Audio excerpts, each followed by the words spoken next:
recent months, we have looked at several new 5th-gen fighters and how they may revolutionize foreign air forces. The first was the South Korean KAI KF-21, a twin-engine, twin-seat multirole aircraft with comparable goals to the F-35. The second was the Turkish Thai TF KAAN, a multirole fighter to replace the F-16. Both aircraft have taken their maiden flights. Today, we will look at India's domestic 2010. At the time, the Indian Air Force was attempting a joint venture with Sukhoi to produce a combat aircraft known as Sukhoi HAL 5th generation fighter aircraft. This never fully eventuated, however, during the conceptual phase, a parallel project was started. This would be known as AMCA. A feasibility study of the AMCA program was undertaken in October that year, and by 2013, a preliminary design phase was underway. Heading up the project was Hindustan Aeronautics Limited, or HAL, and the Aeronautical Development Agency, or ADA. In November 2013, 9 different designs were drawn up in CAD and then studied over the following year. By the end of 2014, these designs had undergone wind tunnel and radar cross-section testing. The results of this test led to a final choice from the 9 designs, and by 2015 the basic configuration was finalized. This design would be a twin-engine diamond trapezoidal winged aircraft with a V-tail and a bubble canopy seating a single pilot. As with most other 5th-gen designs, the AMCA concept looked like the F-35, presumably a byproduct of balancing agility with a lowered radar cross-section. This design outline was presented to the Indian Air Force in 2016. That same year, the Air Force formally accepted the design concept. One of the core goals of the conceptualization phase was to come up with an aircraft which could replace the still relatively new Sukhoi Su-30MKI, the official Indian export variant of Russia's Flanker H. This in itself is a lofty ambition.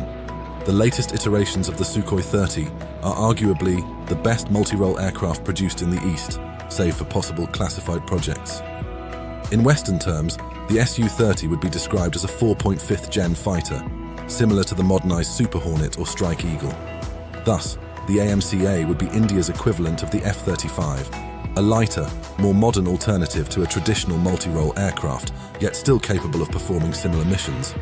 The AMCA proposal would have to fulfill several roles, namely air supremacy, suppression of enemy air defenses, air interdiction, and electronic warfare. Over the next couple of years, the rough design would be fleshed out. It was reported in 2020 by the Eurasian Times that one of the goals was to produce an aircraft which outwardly followed 5th-gen fighter design principles, while internally being equipped with more modern technology, something akin to a 6th-generation fighter. Given the time and difficulty of developing advanced systems domestically, it was revealed that the AMCA will have 2 initial phases. The first phase, Mach 1, would rely on various foreign systems, while later a Mach 2 variant will feature more advanced internal systems and other domestically produced technology. The aircraft's basic outward appearance of the airframe would be familiar, sporting proven low radar cross-section design principles. Hindustan Aeronautics noted that their current twin tailplane design has a drastic effect on radar signature, in addition to other features such as an airframe composed of 30 to 40% composite radar-absorbing material, as reported by both ADA and Jane's Information Services, and internal weapons bays. During this stage came the implementation of new, refined air intakes. These new intakes, known as diverterless supersonic intakes, or DSIs, with a serpentine or S-shaped inlet, reduced the visibility of the engine's fan blades from the front. This is important, as fan blades can show up prominently on radar. In fact, in some modern aircraft such as the F-16, another aircraft's fan blades can be identified on radar and run through an onboard database to identify the aircraft type, usually known as non-cooperative target recognition, which is used when identification friend or foe transponders fail. Within the airframe, much was done to save weight. A fly-by optic system was developed, which replaced a variety of sensor wiring with fiber optical cables. The radar is also reported to be somewhat new, a modified version of the domestically produced ASA radar. This series of domestically made radars are currently being tested on other Indian Air Force aircraft, namely the HAL Tejas, a delta wing fighter, with plans to eventually adapt it to the HAL TED-BF, MiG-29, and Flanker. India's current ambition is not unlike Turkey's. As we discussed in the TF KAAN video, Turkey's ambition is to shift away from foreign reliance and towards domestic self-sufficiency, militarily at least. In the shorter term, their goal is to develop a number of domestic aircraft, including trainers, attack and utility helicopters, and multirole aircraft. In much the same way, it appears that India is aiming at an improved level of domestic sustainability. This makes perfect sense, as both Turkey and India find themselves at a crossroads between East and West. Geopolitically, their situation makes it difficult to project ambitions when relying on other nations in uncertain times, when power and alliances can quickly shift. Just as with Turkey's KAAN fighter, another challenge in India is domestic engine production. In 2021, it was announced that the project was aiming for a joint venture to develop a semi-native engine, and in 2023, it was revealed that this engine development would likely occur under a joint India-France partnership known as Horizon 2047. By 2023, after 7 years of development, it was announced that the AMCA design phase had been completed. In 2024, the prototype development project was given the equivalent of US $1.9 billion to produce 5 working prototypes of the current iteration of the design. This was confirmed by the Indian Defence Research and Development Organisation, or DRDO, with the expectation that the first prototype would be completed by 2027, with the first flight to be undertaken roughly 1 year after the rollout. This is slightly later than initially expected. In 2020, it was reported that the first flight was planned for either 2024 or 2025. As it currently stands, the Mach 1 variant of the aircraft will be powered by 2 General Electric F414 engines, which produce 90 kilonewtons of power. In the future, the Mach 2 variant will see these 2 engines replaced by the more powerful domestic or joint venture design, which aims to produce 110 kilonewtons. As mentioned in the KAAN video, domestically producing engines from scratch, or even with some help, is no small task. Most of the world looks to either America or Russia for engines. The primary issue is not power or capability, but also reliability and longevity. The F414 engine currently being employed by India in various capacities is a tested engine. So while the on-paper ambitions may be high for a domestically built engine, unless it matches the reliability and precision engineering of the GE engine, it would generally be perceived as a better option to go with the tested, less powerful engine than a more powerful engine potentially prone to failures and increased maintenance requirements. Current plans pin the first production AMCA for 2029, with the goal of producing 125 aircraft. The Mach 1 variant will be used to equip 2 squadrons, while the Mach 2 will equip a further 5. So how well is the aircraft expected to perform? Given that much of the project remains relatively classified and that the aircraft is still in a prototyping phase, we will have to speculate from data published by Janes. The first and most obvious element to gauge is general performance. Like many 5th-gen concepts, it has been announced that the AMCA will likely have supercruise capabilities. At full power, it will be capable of achieving a top speed of Mach 2.14. If this number is true, it would make it substantially faster than most other 5th-gen designs. The F-35, KF-21, Su-75, J-31 and TF-KAAN all have a claimed speed of around Mach 1.8, with only China's J-20 coming close at Mach 2.0. In terms of altitude, the claimed service ceiling will be around 65,000 feet, slightly higher than most 5th-gen designs, but not by too much. Again, this number must be taken with a grain of salt, given that the aircraft's working prototype is not yet complete. Perhaps the most impressive claims are in regards to the aircraft's range.